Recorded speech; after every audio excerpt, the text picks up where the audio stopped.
predestinados de antemão. Deus não é surpreendido com coisa alguma. Deus é onisciente. Deus é onipotente. Deus é onipresente. Deus não está circunscrito ao tempo. O tempo faz parte da agenda de Deus, mas Deus não faz parte da agenda do tempo. Vamos ler juntos aqui Romanos 8, 29. Porquanto aos que de antemão conheceu, também os predestinou para serem conformes à imagem do seu Filho, a fim de que ele seja o primogênito entre muitos irmãos. Preste bem atenção.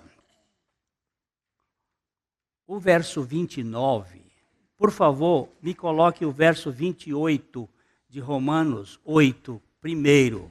O verso 28 vai dizer alguma coisa interessante. Sabemos o quê?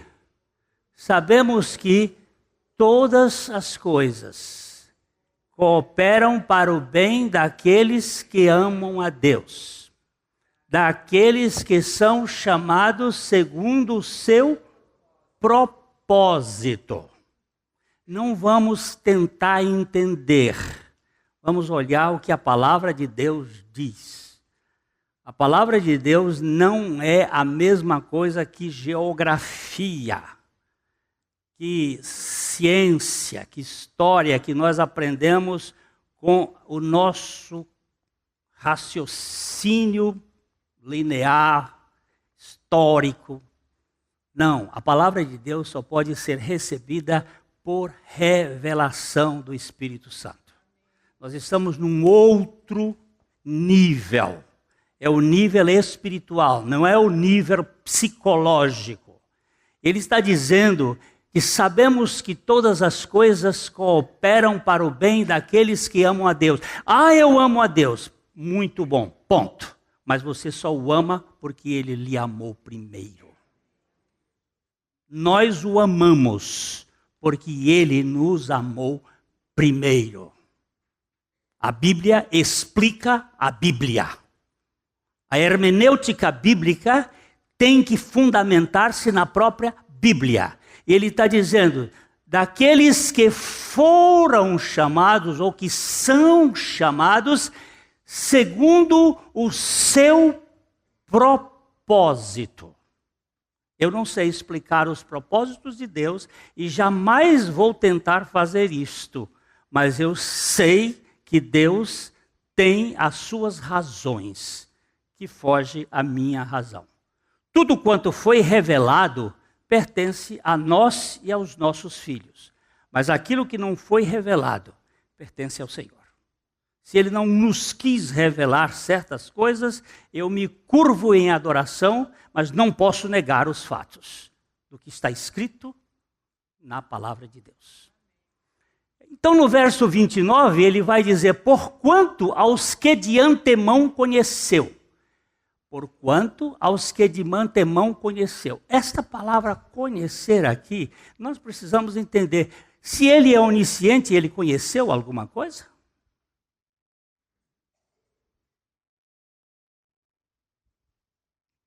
Deus conheceu alguma coisa? Quem é onisciente? Ele sempre soube. Nós é que raciocinamos em temporalidade. E por tempo, nós temos dificuldades. Aos que de antemão amou, ou manifestou o seu amor, ou teve afeto, a estes também predestinou. O que é predestinar? Destinar para? Etimologicamente, sim. Mas ele predestinou para serem conformes à imagem do seu Filho. O que é de César, traz a imagem de César. E o que é de Deus, traz a imagem de Deus.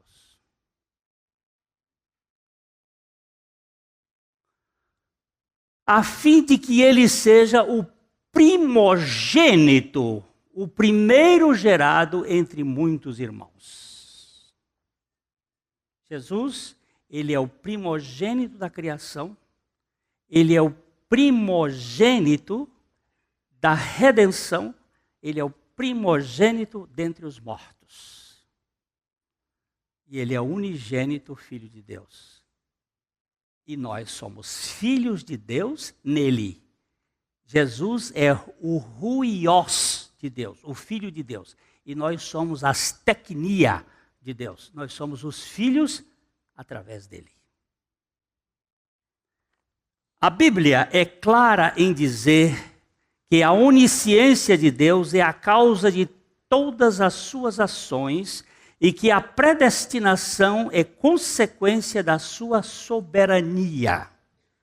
Mas como disse muito bem Spyros Zodhiates, a soberania de Deus não é arbitrariedade, como alguns a julgam erroneamente, pois Deus tem suas razões, baseadas em sua sabedoria infinita, as quais nem sempre decide revelar.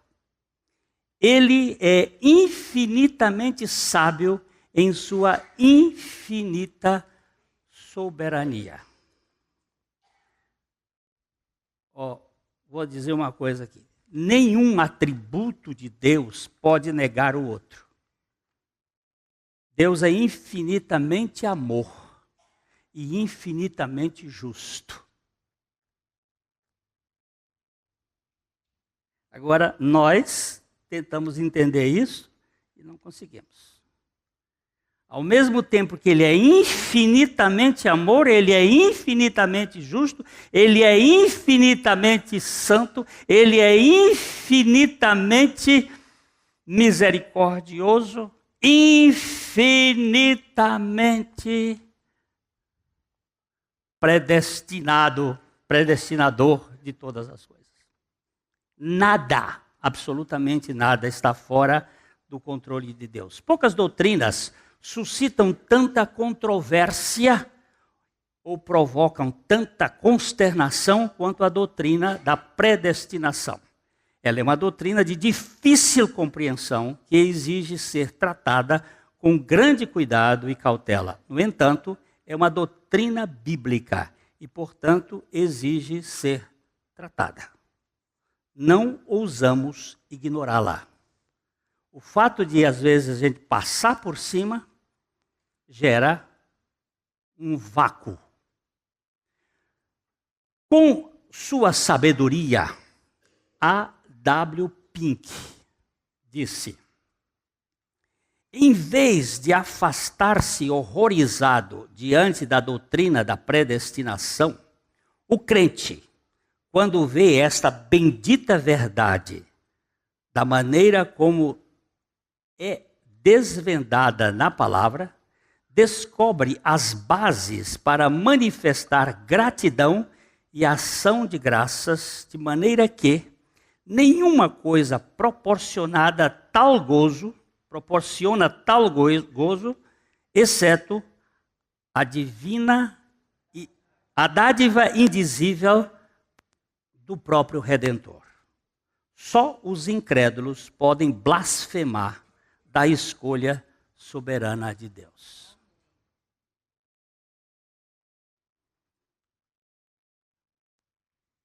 Eu pergunto para os meus irmãos: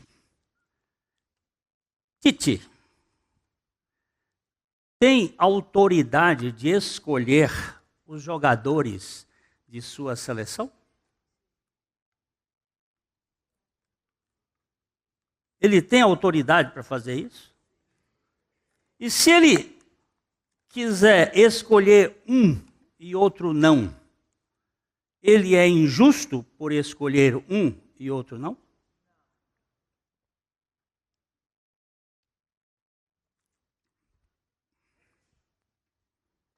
É ou não é? Mas quem está por fora fica achando. Fica querendo se meter onde não devia. João Saldanha foi técnico da seleção brasileira 70. E o presidente Garrastazu Médici achou que ele podia autorizar colocar um jogador lá na seleção. E o João Saldanha caiu fora. O senhor é presidente, é general, é marechal, sei lá o quê. O senhor pode fazer o que você quiser. Agora, não comigo na seleção.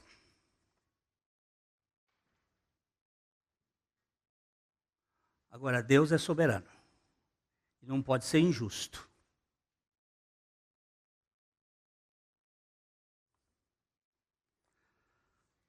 Praticamente todas as igrejas cristãs têm alguma interpretação dessa doutrina da predestinação.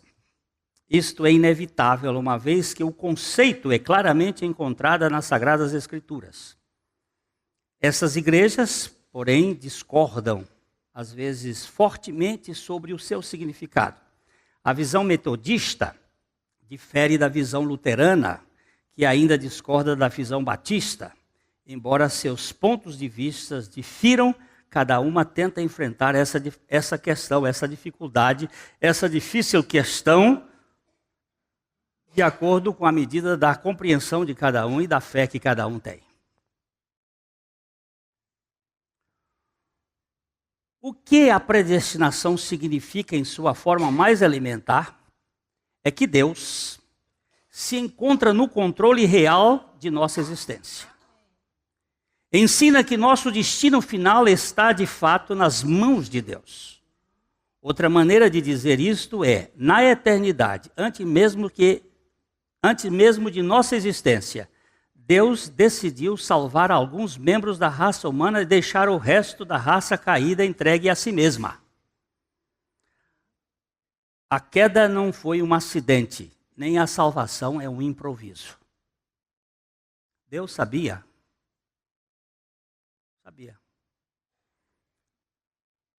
Deus sabia que se Ele criasse você como uma pessoa, você poderia não querer ser o que você é?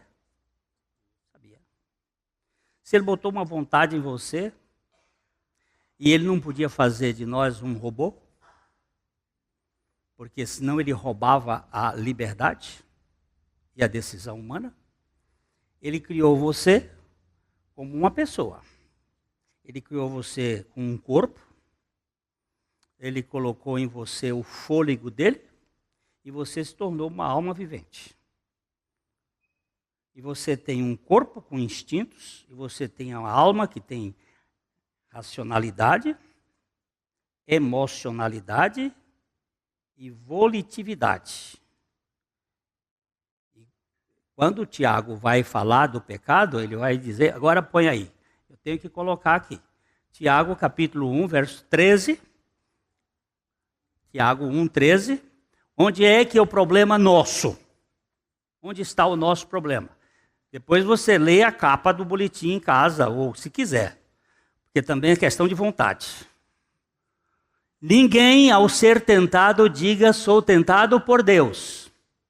Porque Deus não pode ser tentado pelo mal, e Ele mesmo a ninguém tenta. Tá certo ou não? É Deus que tenta a gente? Não.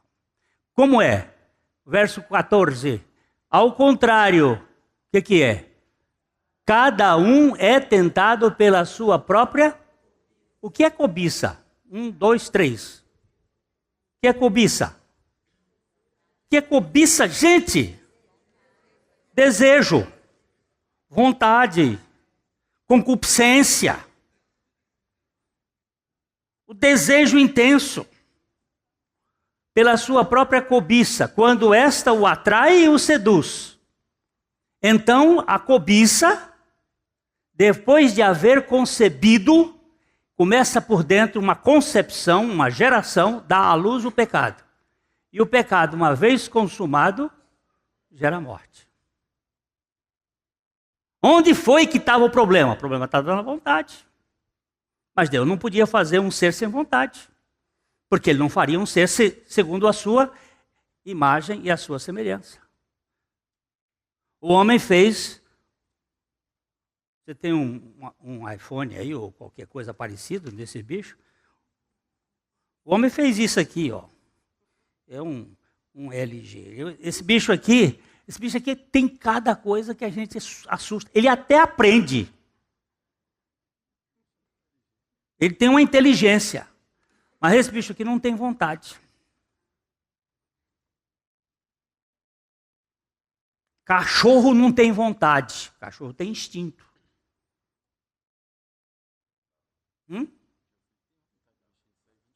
Seu filho? Você precisa cuidar com ele. Tira esse bicho dele. Isso aqui é pior do que o capeta. É mesmo, estou dizendo. O capeta não faz certas coisas que esse bicho faz. Pois pode saber. Mas ele não tem vontade. Ele não tem vontade. Ele não pode decidir. Mas nós tínhamos e temos. O diabo tinha e tem. E é a nossa vontade. Onde é que nós estamos? Não temos. Aí nós vamos chegar um pouquinho mais para frente. Eu não sei onde eu parei. Não acredito que Deus tenha predestinado o ser humano para a queda. Porém, sendo Deus onisciente, ele sabia que a queda era inevitável à criatura finita, portadora de vontade, e decidiu salvar alguns indivíduos, deixando os outros entregues a si mesmos. Por que Deus fez isso? Não sei.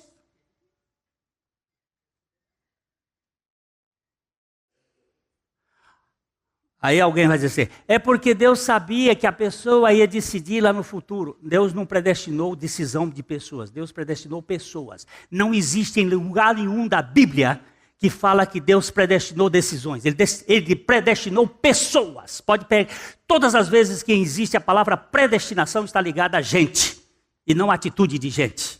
Não a decisão de gente. Agora, por que ele fez isso?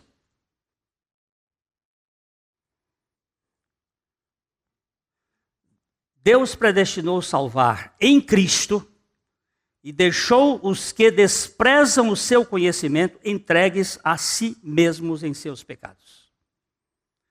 Vamos ler Romanos 1, 24. Por isso, Deus entregou tais homens à imundícia pela concupiscência do seu próprio corpo, a desonrarem o seu corpo entre si. Deus os entregou.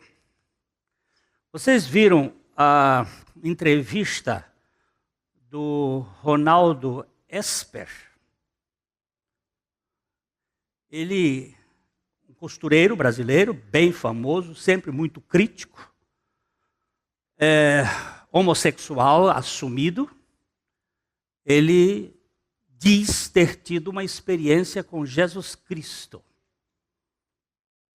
E ele diz, eu não sou mais homossexual. Está o mundo alvoroçado. Um cara dizer isto e declarar isso publicamente. Está a imprensa batendo forte nele, tem muita gente criticando ele, e ele diz, eu era, mas não sou mais. Agora, eu não vou discutir com experiência de ninguém. Eu fico com a minha Bíblia. Vamos dar uma olhadinha na Bíblia, que eu acho que vocês também têm, em 1 Coríntios capítulo 7, versículo 9. Vamos dar uma olhadinha aqui na Bíblia. Será que Deus pode ou não pode? Não existe nenhum pecado que Deus não possa salvar. Não tem. 1 Coríntios capítulo... Acaso, porém, não... 6, amado da minha alma. Capítulo 6. Esse aqui está bom também. Ou não sabeis que os injustos não herdarão o reino de Deus? Não vos enganeis, nem impuros, nem idólatras, nem adúlteros, nem efeminados, nem sodomitas, nem ladrões, nem avarentos, nem bêbados, nem maldizentes, nem roubadores herdarão o reino de Deus. Passou a régua, não passou? E roubador, meu amigo, não é só quem leva os milhões da Lava Jato, não. É quem leva uma folha de sulfite. É quem no emprego fica na hora do seu emprego no WhatsApp, roubando o tempo da empresa. É ladrão. Eu vou dizer isso bem forte.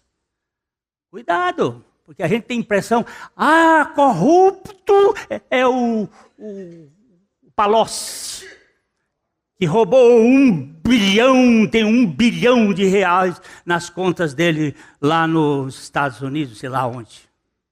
Não, ladrão é Glênio.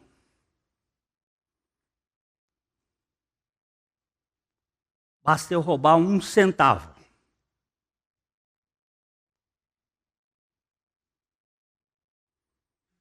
Moça, você me deu um troco a mais. A coisa que você me deu R$5 a mais. O senhor é honesto? Não, meu filho, eu não sou honesto. Isso foi na boca de um caixa. Eu não sou honesto.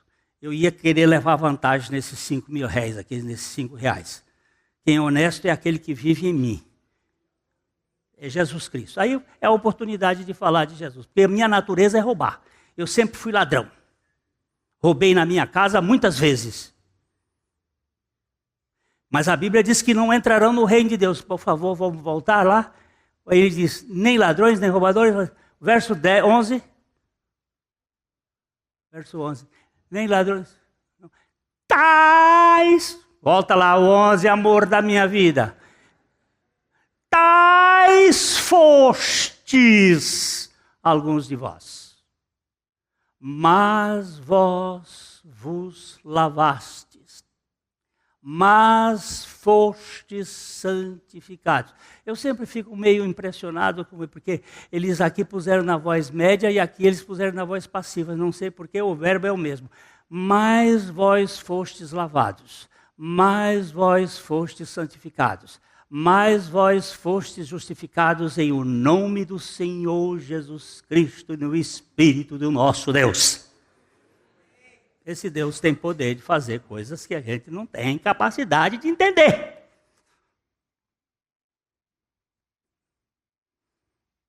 Agora, não sei por que alguns creem e outros não creem. E não tenta querer explicar isso, porque você não vai explicar.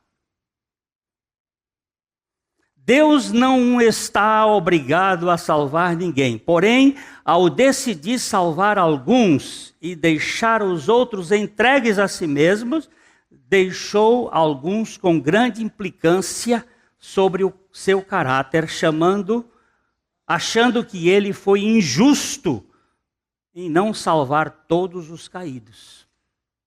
Vamos ver Romanos 1:28. E por haverem desprezado o conhecimento de Deus, o próprio Deus os entregou a uma disposição mental reprovável para praticarem coisas inconvenientes. São Tomás de Aquino, um teólogo católico muito importante, ele disse: a razão da predestinação de algumas pessoas e da reprovação de outras deve ser procurada na bondade de Deus.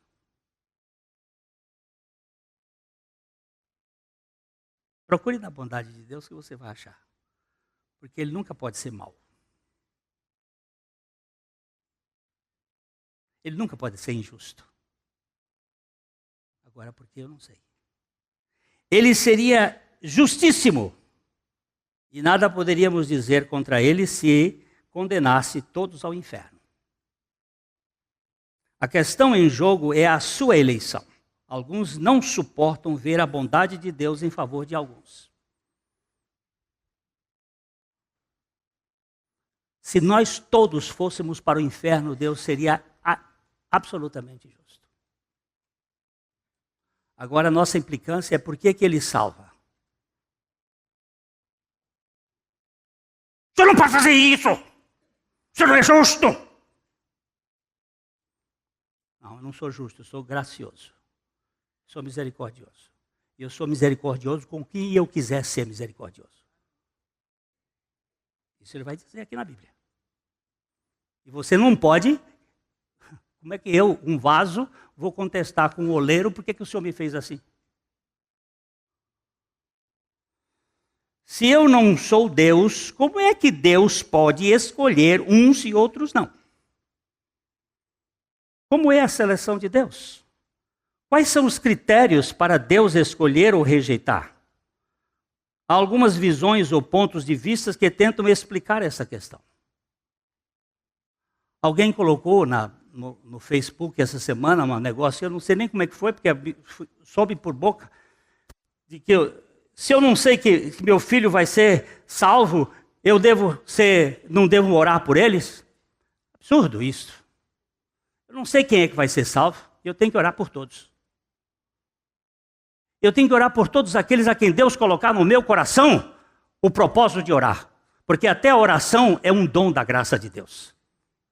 Eu não posso chegar, Senhor, salva Londrina. Senhor, salva Londrina. Eu não posso fazer isso. Mas o Senhor vai colocar no meu coração pessoas pelas quais eu devo orar por elas. Porque se orarmos segundo a sua vontade, Ele nos ouve.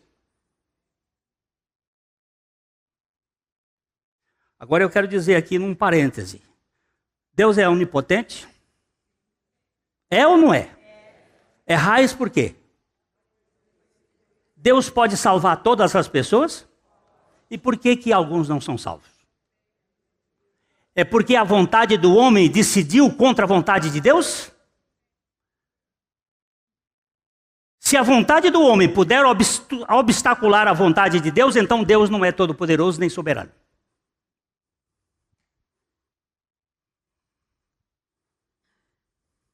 Agora, se minha vontade for conquistada pela vontade de Deus, aí eu me rendo. Você sabe o que foi que o diabo colocou lá no Éden, em nós? Um veneno que diz assim, é para ser como Deus. Se eu não puder explicar a Deus e não fizer as coisas de acordo com o que Deus determinar, eu não puder explicar, esse Deus não é Deus. Quem vai ser Deus sou eu. A visão da grande maioria dos cristãos é que Deus faz essa escolha com base na sua presciência. Deus escolhe para a vida eterna aqueles que Ele sabe que um dia o escolherão. Isso é chamada de visão predestinada da predestinação, porque ela repousa sobre o conhecimento prévio de Deus das decisões ou dos atos humanos. Deus não tem conhecimento prévio, Deus tem conhecimento. Porque o tempo está dentro do conhecimento eterno de Deus. Oi, amado. Esse é um sapo. Não é? Um sapo. Diz que você está sendo cooptado por outro sapo. A visão reformada difere, entretanto, dessa opinião, uma vez que a decisão de salvação repousa em Deus. Nesta visão, a eleição de Deus é soberana. Não depende da decisão ou resposta prévia dos seres humanos. Na verdade, as respostas e decisões dos seres humanos, do ser humano, fluem da graça soberana de Deus. A decisão humana depende de Deus. Eu vou lhe perguntar, João, Paulo queria Jesus? Queria ou não? Não. Ele tinha paura por Jesus. E quem é que ele estava adorando? Ele não era judeu? Hein? Saulo era judeu ou não? Era fariseu? E quem é que ele estava adorando? Não era Deus. Sabe por quê? Porque ninguém vem ao Pai senão por mim. Saulo conhecia Deus do mesmo jeito que Jó conhecia Deus. Como é que Jó conhecia Deus? De ouvir falar. Ele não conhecia Deus. Como eu fui criado dentro da igreja e tinha conhecimentos históricos e conhecimentos bíblicos de Deus, conhecia a Bíblia de Deus, mas não conhecia o Deus da Bíblia. Porque ninguém vem ao Pai senão por mim. E outra coisa, ninguém vai a Cristo se não for pelo Pai. E aqui é um nó que ninguém desata. O Pai nos leva a Cristo e Cristo nos leva ao Pai. Porque a quem Paulo estava adorando? Ele não queria Cristo. Ele odiava Cristo. Ele perseguia os cristãos, ele matava os cristãos. Quem é que Paulo estava adorando? Não era o Deus da Bíblia, era o Deus da sua religião. Mas no caminho de Damasco, quem foi que achou quem? Foi Saulo que achou Jesus ou foi Jesus que achou Saulo?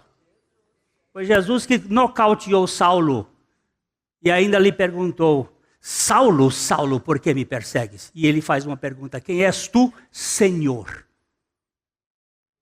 Agora ele começa a dizer: esse cara que me derrubou aqui tem que ter poder. Quem és tu, Senhor? Ele disse: eu sou Jesus, a quem tu persegues.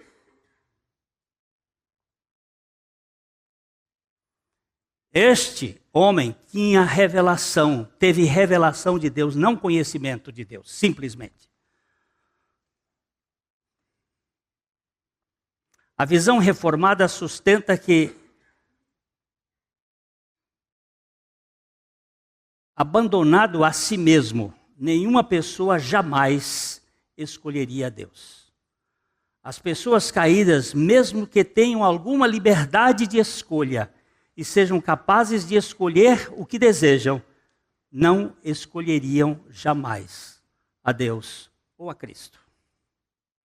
Não escolheriam. Nós só o escolhemos porque ele nos convence, ele nos toca. O problema é que não temos nenhum desejo por Deus. Nunca escolheremos a Cristo, a menos que primeiro sejamos regenerados. A fé é um dom de Deus que vem do alto, através do novo nascimento. Somente aquele que for vivificado pelo Espírito poderá responder ao Evangelho na base da fé. O ser humano natural não tem vida espiritual, logo não tem fé.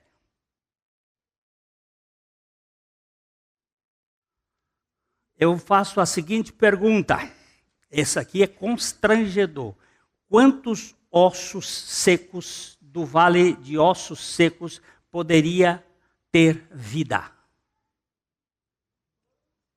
Nenhum. Estavam mortos. E a pergunta do Espírito Santo ao profeta foi: poderão estes ossos reviver? Qual foi a resposta do profeta? Senhor Deus, tu sabes. E o que foi que o Espírito Santo disse ao profeta? Vai e profetiza aos ossos secos. Vai e anuncia e proclama: ossos secos, ouvi a palavra do Senhor. Gente, isso é um absurdo.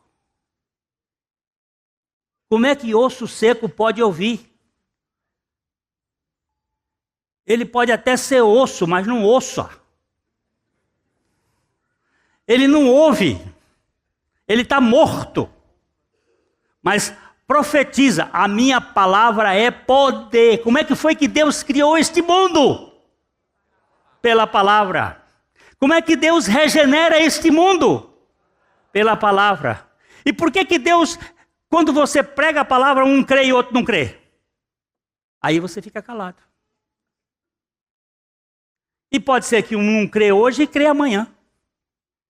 E pode ser que um que disse que creu hoje não creu. Ele só teve um entendimento psicológico, racional, mas não creu. Mas quando ele crê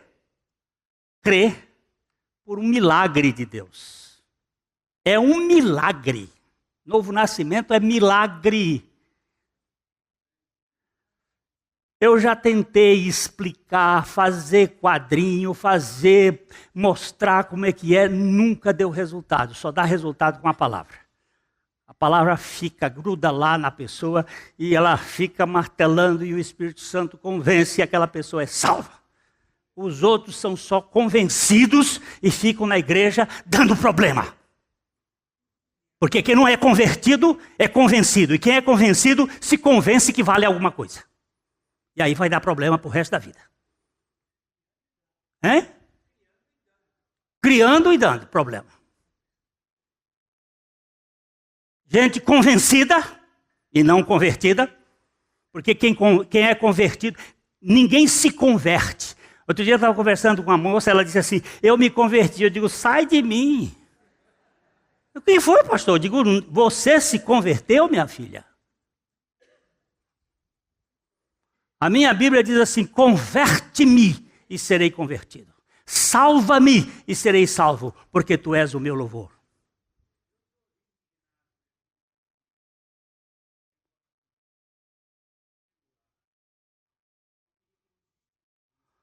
Também queria, mas existe.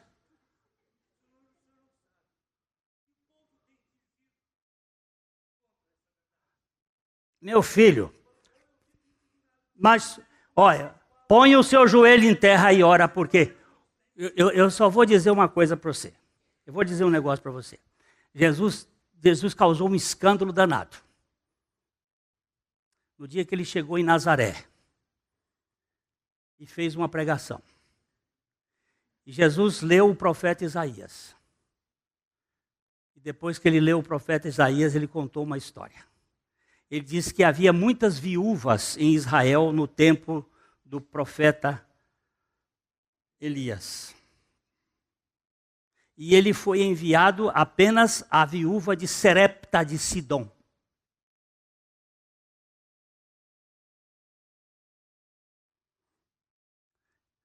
Presta atenção. Jesus disse assim, havia muitas viúvas em Israel no tempo do profeta Elias. Mas ele foi enviado apenas à viúva de Serepta em Sidom. Uma gentia, não era judia. Ele disse, havia muitos leprosos em Israel no tempo do profeta Eliseu. Mas só Naamã, o Sírio, foi curado. Sabe o que deu isso? Um rebuliço do inferno. Pegaram Jesus, levaram para a montanha e quiseram apedrejar Jesus, jogar Jesus de cima da montanha de Nazaré para baixo. Ele passou no meio deles e foi embora. Sabe por que Jesus foi apedrejado, foi perseguido? Porque ele mexeu no assunto da soberania de Deus. Que nenhuma religião gosta. Mas que o Evangelho ama. Porque foi o Senhor que me achou. Me achou no lixo. Eu sou um achado. Eu não sou um intruso dentro do reino de Deus. Eu fui escolhido por Deus desde a eternidade, porque esse Deus não tem memória de Alzheimer. Ele nunca se esquece. Ele é um Deus absolutamente soberano em todos os tempos. Agora me assusta quando alguém levanta contra a soberania de Deus e até posta as absurdas afirmações de dizer que salvação depende do homem. O homem, sim, depende de Deus. E até o receber é por misericórdia, porque o Espírito Santo convence o homem do pecado, da justiça e do juízo. É o Espírito Santo que convence. Deve estar me ouvindo uma pessoa que chegou para mim um dia e disse assim, tudo bem o que você pregou, mas eu não quero nada disto. Eu disse, você está falando a pura verdade. Você não quer e nunca vai querer. Mas se Deus te convencer, você vai querer de boa vontade. Você não quer. Ele disse, eu não tenho apetite por isto. Eu sou um comunista, eu sou ateu, eu sou... Perfeitamente. Mas se Deus te convencer, você vai virar um filho de Deus. Esse assunto não é comigo, é com o Espírito Santo. E não passou muito tempo. Ele estava crendo. Agora, quem fez isso? Deus. Quem é que quer Deus? Eu sempre quis Deus desde menininho. Mentira, Deus sempre quis você desde menininho, desde o ventre da sua mãe.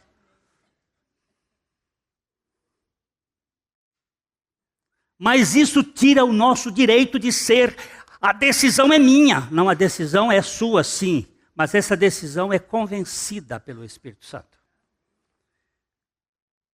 Jesus ensinou que é absolutamente impossível aos pecadores espiritualmente mortos exercerem fé salvadora. Eles estão marcados por uma incapacidade volitiva, não tendo vontade livre nem condições espiritual para exercer fé em Cristo. Veja bem esse ajustamento desse texto de João, capítulo 6, verso 44, a parte A, e os versículos 3 e 5 tirados, pinçados. Ninguém pode vir a mim se o Pai que me enviou não o atrair. A carne não produz nada que se aproveite. É por isso que eu lhes disse que ninguém pode vir a mim, a não ser que isto lhe seja dado pelo Pai. Você concorda com os textos bíblicos? Quer que eu leia todo ele?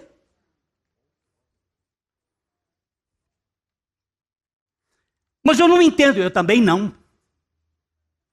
E quem foi disse que é para eu entender? Primeiro eu sou o Senhor, antes de mim não há Deus, vós sois as minhas testemunhas, para que saibais e me creais e entendais. Primeiro se sabe, depois se crê, depois se entende. Agora tem gente que quer entender, para depois crer e para depois saber. Quer vir de trás para frente? Para o grande teólogo Benjamin Warfield, as dificuldades que encontramos com relação à predestinação não... Vixe, eu saltei. Eu saltei tanto que já estou... É que eu estou querendo acabar. Se não há vida, depois na edição você corta lá, viu, meu filho? Se não há vida espiritual no pecador, não há condições espirituais para ele crer naquilo que transcende a terceira dimensão. Sem a vida de Deus, ninguém escolhe a Deus.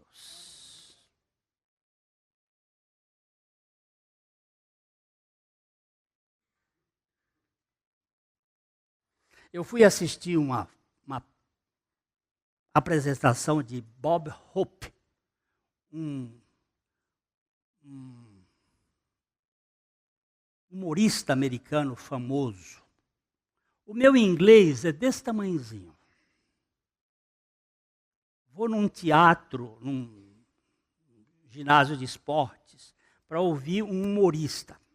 Imagina um americano que sabe um pouquinho de inglês, que viesse ao Brasil e ouvisse, por exemplo, Chico Anísio falar do humor. Não entende nada. Por quê? Porque além do humor ser uma realidade muito linguística, tem a cultura do lugar, tem as coisas do momento em que está vivendo. E eu, no meio daquela multidão de 15 mil pessoas, sentado lá com o meu amigo, e o Bob Hope contando, e o povo... E eu, sério, como um cachorro embarcado. De repente, eu comecei a rir. E comecei a rir, aí o meu amigo disse, o que foi que você está rindo? Eu estou rindo da minha ignorância. Eu estou rindo da minha incompreensibilidade, eu não estou entendendo nada, vendo vocês rirem, eu preciso rir também. Eu estou rindo aqui do que eu não estou entendendo nada. É aqui que você vê. Muita gente não entende nada, porque não tem a cultura espiritual, não tem a vida espiritual, não tem a língua espiritual, não tem o novo nascimento que lhe dá revelação espiritual. Não vai entender nunca. É falar grego para um analfabeto. Se alguém escolhe a Cristo, é porque foi escolhido primeiro por Cristo.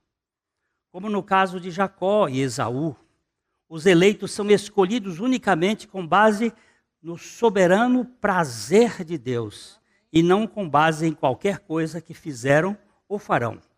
Paulo declara, eu coloquei essa versão aqui, você depois pode ler a sua versão em casa, essa versão fácil de ler, de Romanos 9, 10 a 13.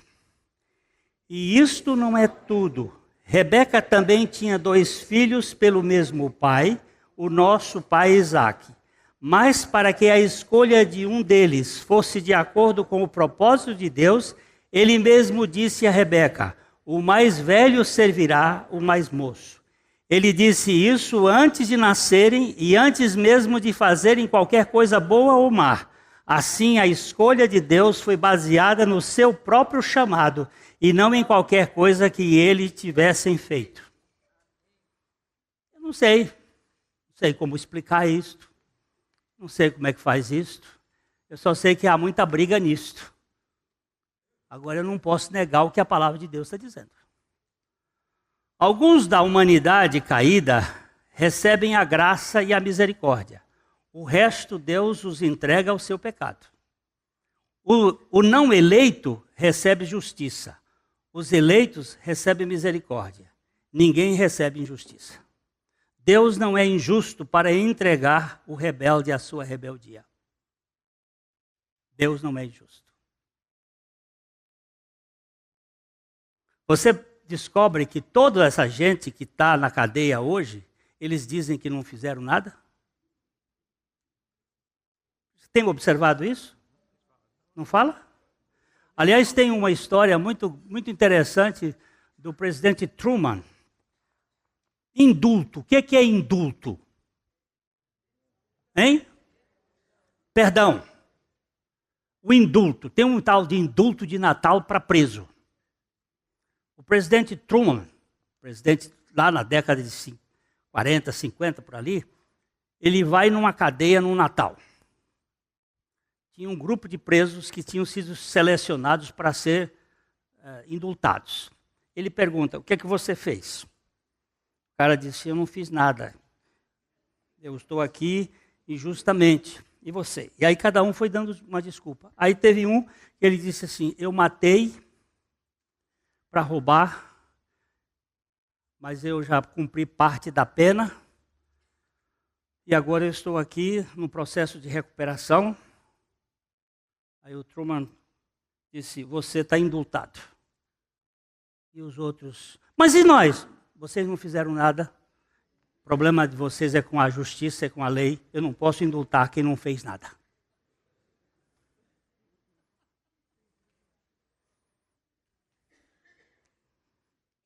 Agora, eu sei que só a misericórdia de Deus pode me atingir. Eu mereço, não merecia, mereço o inferno. Eu mereço ir para o inferno. Se eu for para o céu, terá sido só pela misericórdia de Deus.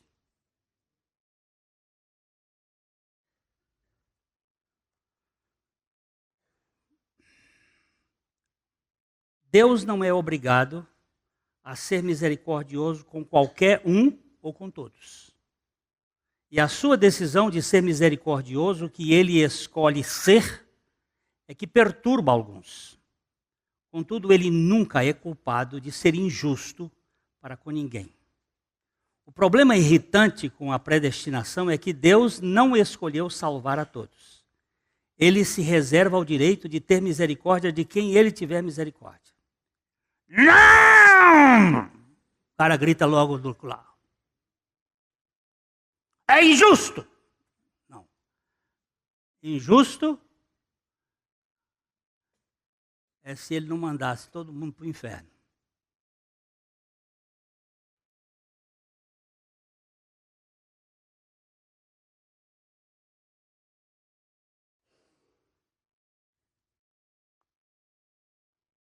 Mas por que ele não vai? Porque Deus é, ao mesmo tempo que ele é justo, ele é misericordioso.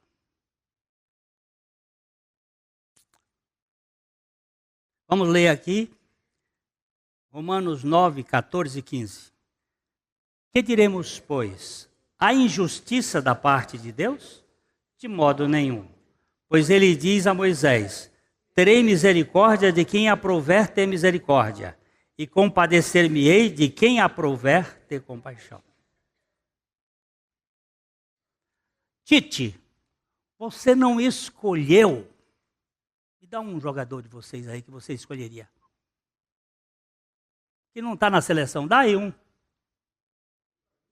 Hein? Romário já morreu, já. Qual é um jogador da atualidade que você escolheria que não está na seleção? Lucas Lima. Tite, você não escolheu o Lucas Lima. Meu filho, venceu o técnico e escolhe o que você quer. É isso que você quer dizer com Deus? É isso que você quer que Deus seja? Um subserviente da sua vontade? Ou você é um servo da vontade de Deus? Para o grande teólogo Benjamin Warfield, a dificuldade que encontramos em relação à predestinação não derivam da palavra. A palavra está cheia dela, porque ela é cheia de Deus. E quando dizemos Deus, e queremos dizer isso mesmo, Deus em tudo o que Deus é, estamos pronunciando a palavra predestinação. Vamos ler agora Isaías 46, 9 a 10. Lembrai-vos das coisas passadas da antiguidade, que eu sou Deus e não há outro, eu sou Deus e não há outro semelhante a mim, que desde o princípio eu anuncio o que há de acontecer, e desde a antiguidade anuncio as coisas que ainda não sucederam, que digo, o meu conselho permanecerá de pé, farei toda a minha vontade. Dá para discutir com Deus? Não. Graças a Deus. Deus é eterno, a sua palavra é eternamente imutável. Ao terminar, quero citar o erudito F.F. Bruce. O amor de Deus que predestina e é recomendado mais pelos que vivem vidas santas e assemelham-se a Cristo do que por aqueles cujas tentativas para desvendar esse mistério assemelham-se às atitudes dos que destroem qualquer lógica. Não podemos desconsiderar este assunto só porque não o entendemos, mas o caminho mais curto para entender a Bíblia é aceitar o fato de que Deus está falando em cada linha. Louvado seja o Senhor que nos aceitou eternamente. A Livraria PIB Londrina procura selecionar cuidadosamente seus títulos e autores a fim de oferecer um conteúdo alinhado com o Evangelho de Jesus Cristo. Bíblias, livros de teologia, devocionais, literatura infantil, biografias, comentários bíblicos e muito mais. Dispomos também de um acervo de CDs e DVDs das mais de 5.000 mensagens ministradas na Primeira Igreja Batista em Londrina. Visite a Livraria PIB Londrina e conheça ainda mais. Livraria PIB Londrina, de segunda a sexta, das 13h30 às 18 horas. Endereço na Avenida Paraná, 76A, próximo ao Calçadão, bem no centro de Londrina. Ligue para 3372-8921 ou acesse o site www.livrariapiblondrina.com.br.